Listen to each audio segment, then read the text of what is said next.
Hello friends, welcome to Unacademy. நான் Saradha, educated at Unacademy TNPSC. என்னை பற்றி சொல்லணும்னா I'm an MBA graduate, 5 years experience இருக்கு TNPSC coaching and test practicesல. ஸ்பெஷலிஸ்ட்னு பார்த்தீங்கன்னா Indian economy, Indian national movement, Indian polity. So TNPSC எக்ஸாமில் group 2, group 1 preliminary exams two times clear பண்ணி ரெண்டு அட்டம்ஸ் வந்து மெயின் எக்ஸாமுக்கு கொடுத்துருக்கேன். குரூப் 4னு பார்த்தீங்கன்னா 2 டைம்ஸ் வந்து கிளியர் பண்ணியிருக்கேன். ஸோ இன்றைக்கி வந்து நம்ம என்ன டாபிக் பார்க்க போகிறோம் அப்படின்னு பார்த்தீங்கன்னா இந்தியன் எக்கனாமி.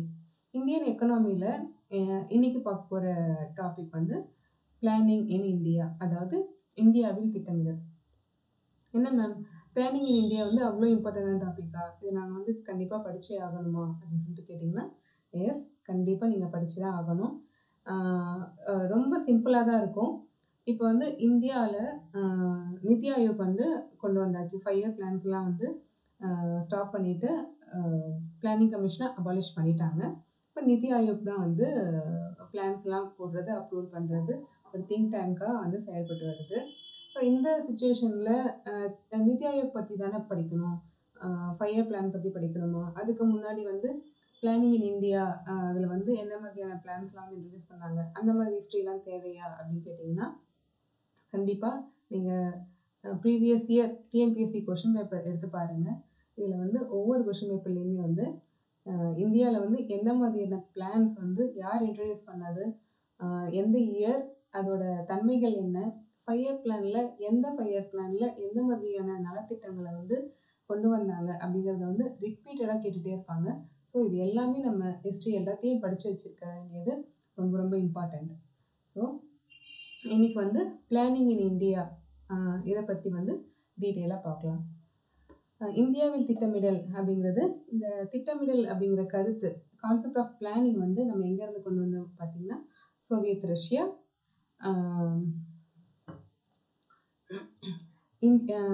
ஆனால் ரஷ்யாவில் வந்து பார்த்திங்கன்னா 7 இயர் பிளான்ஸ் வந்து போட்டுட்ருக்காங்க.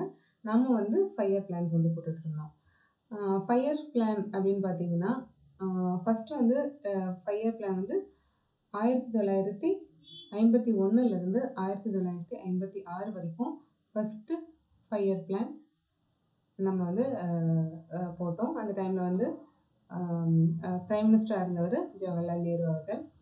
ஸோ ஜென்ரலாக பிளானிங் இதுக்கு வந்து திட்டமிடலின் தந்தை அப்படின்னு கேட்டாங்க அப்படின்னா இது ஜோசப் ஸ்டாலின். இவர் வந்து ரஷ்ய நாட்டை சேர்ந்த ஜோசப் ஸ்டாலின் அப்படிங்கிறது தான் வந்து ஃபாதர் ஆஃப் பிளானிங். இந்தியாவில் வந்து திட்டமிடலின் தந்தை அப்படின்னு பார்த்திங்கன்னா விஸ்வேஸ்வரையா, சர் மோட்சகுண்டம் விஸ்வேஸ்வரையா. இவர் தான் வந்து நம்மளுக்கு திட்டமிடலை பற்றின ஒரு அவசியத்தை வந்து இந்தியாவில் வலியுறுத்தின முதல் நபர் அப்படின்னு சொல்லலாம். ஸோ விஸ்வேஸ்வரையாவை பற்றி இன்னும் இன்ட்ரெஸ்டிங்கான டாபிக்ஸாக இன்னும் நிறையவே இருக்குது. இவரோட பர்த்டேவை தான் வந்து என்ஜினியர்ஸ் டேவை வந்து கொண்டாடிட்டுருக்காங்க. அண்ணா நகரில் உள்ள டவர் பார்க்கும் வந்து இவர் பேரில் தான் வந்து செயல்பட்டு வருது. ஸோ நம்ம நெக்ஸ்ட்டு பார்க்கலாம்.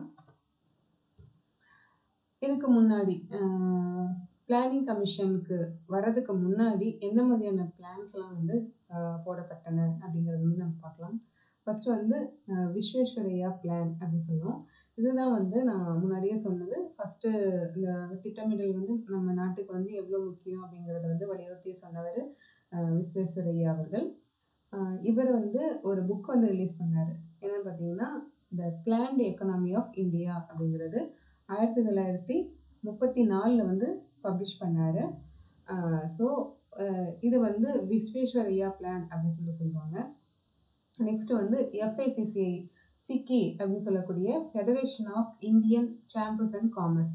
இது வந்து 1934 இவங்களும் வந்து நம்மளுக்கு நம்மளோட பொருளாதார வளர்ச்சிக்கு, நம்ம நாட்டுக்கு முக்கியமாக வந்து ஒரு பொருளாதார திட்டங்கள் வந்து அமைக்கணும் அப்படின்னு சொல்லிட்டு வலியுறுத்தி சொல்லிச்சு. இதுக்கு அடுத்து வந்தது காங்கிரஸ் பிளான். 1938 சுபாஷ் சந்திர போஸ் ஐஎன்சி பிரசிடெண்ட்டாக இருந்தார் இல்லைங்களா. ஸோ இதை வந்து நம்ம ஹிஸ்ட்ரியில் படிச்சிருப்போம். ஐஎன்சி பிரசிடெண்ட்டாக இருந்த சுபாஷ் சந்திர போஸ் அவர்களோட இனிஷியேட்டிவ் தான் வந்து, அவரோட முன்னெடுப்பு தான் வந்து இந்த காங்கிரஸ் பிளான் அப்படின்னு சொல்லப்படுது. ஸோ அதில் வந்து என்ன பண்ணாங்க அப்படின்னா இந்தியன் பிளானிங் கமிஷன் என்பிசி அப்படிங்கிறது வந்து இந்தியன் பிளானிங் கமிட்டி தேசிய திட்டமிடல் குழு அப்படிங்கிறத வந்து உருவாக்கினார் 1938. இதோட சேர்மனாக அப்போ செயல்பட்டு வந்தது ஜவஹர்லால் நேரு அவர்கள். ஸோ ஜவஹர்லால் நேரு அவர்களோட தலைமையில் வந்து நேஷ்னல் பிளானிங் கமிட்டியை வந்து செட் பண்ணாங்க. ஆனால் நம்மளுக்கு ஆல்ரெடி தெரியும் 1939 அப்புறம் செகண்ட் வேர்ல்டு வார் வந்து ஸ்டார்ட் ஆகிடுச்சு. அப் டு 1945 வரைக்கும் வந்து ரொம்ப தீவிரமாக இருந்தது. அதோட இம்பேக்ட் வந்து நம்ம இந்தியாவிலையும் தெரிஞ்சது. இதை பற்றி தான் நம்ம ஹிஸ்ட்ரியில் நிறைய படிச்சிருப்போம். ஸோ அந்த டைமில் இந்த நேஷ்னல் பிளானிங் கமிட்டி வந்து ஒரு பெயரளவில் தான், ரொம்ப ஆக்டிவாக இல்லாமல் பெயரளவில் தான் வந்து செயல்பட்டு வந்தது. அடுத்து வந்து பார்த்திங்கன்னா பாம்பே பிளான் வந்து 1944, அதாவது செகண்ட் வேர்ல்டு வார் வந்து முடியக்கூடிய அந்த சுச்சுவேஷனில் வந்து பாம்பே பிளான் இதை இன்ட்ரடியூஸ் பண்ணது யாருன்னு பார்த்தீங்கன்னா பாம்பேயில் நம்ம வந்து financial capital of India, economic capital of India அப்படின்னு சொல்லிட்டு சொன்னால் பாம்பே தான் சொல்லுவோம் இல்லையா. நேஷனல் கேபிட்டல் வந்து நியூ டெல்லி, பட் வந்து ஃபினான்ஷியல் கேபிட்டல் ஆர்பிஐ வந்து பாம்பேயில் தான் இருக்குது. அதே மாதிரி ஷேர் மார்க்கெட்டோட ஹெட் குவார்ட்டர்ஸ் எல்லாமே வந்து பாம்பேயில் தான் இருக்குது. நிறைய தொழிலதிபர்கள் இருக்கக்கூடிய இடம். அங்கேருந்து ஒரு 8 கேபிட்டலிஸ்ட் வந்து சேர்ந்து அவங்களுக்கு இண்டஸ்ட்ரியல் டெவலப்மெண்ட்டுக்கு தேவையான எல்லா நோக்கங்களையும் கொண்ட ஒரு பாம்பே பிளான் வந்து ரெடி பண்ணாங்க. இதில் வந்து ஒரு title plan of economic development for India அப்படின்னு சொல்லிட்டு ஒரு டைட்டில் கொடுத்து இந்த பாம்பே பிளானை உருவாக்குறாங்க. இதுக்கடுத்து நம்ம பார்க்க போகிறது அடுத்து 1944 இதுக்கு ஆப்போசிட்டாக, அதாவது பாம்பே பிளான் அப்படிங்கிறது இண்டஸ்ட்ரியலிஸ்ட் கேபிட்டலிஸ்ட் அவங்க உருவாக்கின ஒரு இண்டஸ்ட்ரியல் டெவலப்மெண்ட்டுக்கான பிளான். அதுவே காந்தியன் பிளான் அப்படின்னா காந்தி வந்து எதை வலியுறுத்துவார்? Agriculture, village sector development, cottage industry, so இந்த மாதிரியான வளர்ச்சிக்காக உருவாக்கப்பட்டது வந்து காந்தியன் பிளான். இதை உருவாக்குனது வந்து எஸ்என் அகர்வால், அதாவது ஸ்ரீமன் நாராயண் அகர்வால் அப்படின்னு சொல்லக்கூடிய அகர்வால் அவர்கள். ஸோ இந்த காந்தியன் பிளானை பற்றி நம்ம படிக்கும்போது நமக்கு முக்கியமாக ஞாபகத்துக்கு வர வேண்டிய ஒருத்தர் ஜேசி குமரப்பா. இது ஆல்ரெடி வந்து கொஸ்டினில் கேட்டிருக்காங்க, நம்ம எக்கனாமிக்ஸ் புக்லேயும் படிச்சிருப்போம்.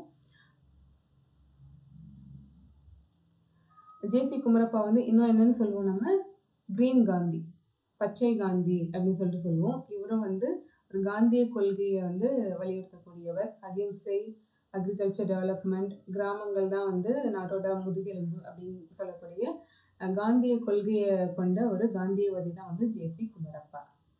Next people's plan. இது வந்து 1945. ஸோ இதை இன்ட்ரடியூஸ் பண்ணது வந்து M N Roy. So M N Roy சொல்லக்கூடிய இந்த மக்கள் திட்டம் அப்படிங்கிறது வந்து எதை பேஸ் பண்ணுது அப்படின்னு பார்த்தா மார்க்சிஸ்ட் சோஷியலிசம். ஸோ மார்க்ஸோட சோஷியலிசத்தை வலியுறுத்தக்கூடிய பிளான் தான் வந்து பீப்புள்ஸ் பிளான். இதில் வந்து மக்களுக்கு தேவையான பேசிக் நீட்ஸ், அடிப்படை தேவைகளை வந்து நிறைவேற்றக்கூடியதாக இந்த திட்டம் இருக்கும் அப்படின்னு சொல்லிட்டு கொண்டு வந்தவர் எம்என் ராய் அவர்கள் 1945. அடுத்து வந்து சர்வோதயா பிளான் 1950 ஜேபி நாராயணன், அதாவது ஜெயபிரகாஷ் நாராயண் அப்படின்னு சொல்லக்கூடிய ஜேபி நாராயண் அவர்கள் உருவாக்கின திட்டம் வந்து சர்வோதயா பிளான். இது வந்து பார்த்திங்கன்னா ரெண்டுமே இண்டஸ்ட்ரியல் டெவலப்மெண்ட்டும் இருக்கணும், அக்ரிகல்ச்சர் டெவலப்மெண்ட்டும் இருக்கணும் அப்படின்ற சொல்லக்கூடிய ஒரு பிளான் தான் வந்து இந்த சர்வோதயா பிளான். 1950 ஜேபி நாராயண் அவர்கள். ரைட். ஸோ இதுக்கப்புறம் நேஷ்னல் பிளானிங் கமிஷன் எப்போ உருவாச்சு அப்படின்னு சொல்லிட்டு பார்த்தீங்கன்னா மார்ச் 15, 1950 வந்து நேஷ்னல் பிளானிங் கமிஷன், அதாவது தேசிய திட்டக்குழு வந்து உருவாக்குறோம். இது வந்து ஒரு நான் ஸ்டாச்சுட்டரி பாடி, அதாவது எக்ஸ்ட்ரா கான்ஸ்டியூஷனல் பாடின்னு சொல்லுவோம்.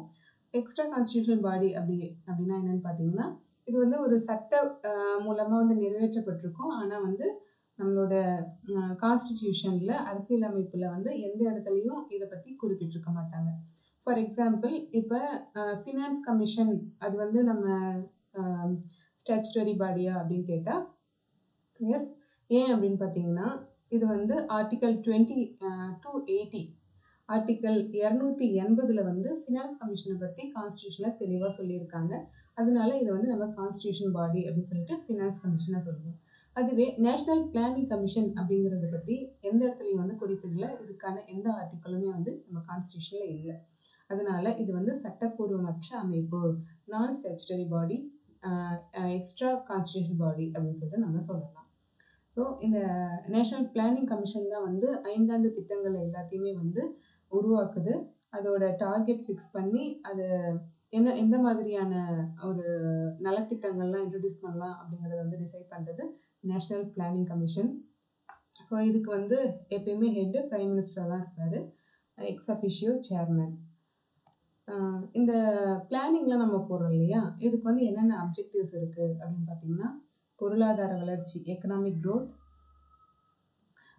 பாவர்ட்டி அலிவேஷன், வறுமை ஒழிப்பு, எம்ப்ளாய்மெண்ட் ஜெனரேஷன், வேலைவாய்ப்பு உருவாக்கம், கண்ட்ரோலிங் எக்கனாமிக் இன்இக்வாலிட்டி, அதாவது பொருளாதார சமத்துவமின்மையை கட்டுப்படுத்துதல், செல்ஃப் ரிலையன்ஸ், தன்னம்பிக்கை, மக்களுக்கான தன்னம்பிக்கையை வளர்த்தல், அப்புறம் மாடர்னைசேஷன், நவீனமயமாக்கல். இதையெல்லாம் அடிப்படையாக கொண்டு நோக்கமாக கொண்டது தான் வந்து பிளானிங்கோட ஒரு நோக்கமாக வந்து நம்ம சொல்கிறோம்.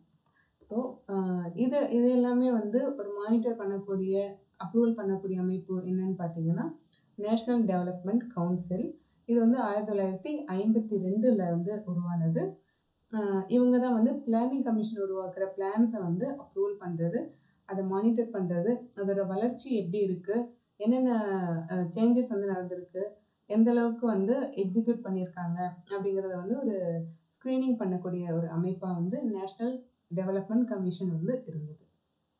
ஸோ இன்னைக்கு வந்து பிளானிங், 5 இயர் பிளான் இன்ட்ரடியூஸ் பண்ணுறதுக்கு முன்னாடி எந்த மாதிரியான பிளானிங்லாம் வந்தது, அதில் என்ன மாதிரியான அப்ஜெக்டிவ்ஸ்லாம் இருந்தது, யார் இன்ட்ரடியூஸ் பண்ணியிருக்கா, எந்த இயர் இன்ட்ரடியூஸ் பண்ணியிருக்காங்க அப்படிங்கிறத பற்றி தெளிவாக பார்த்தோம்.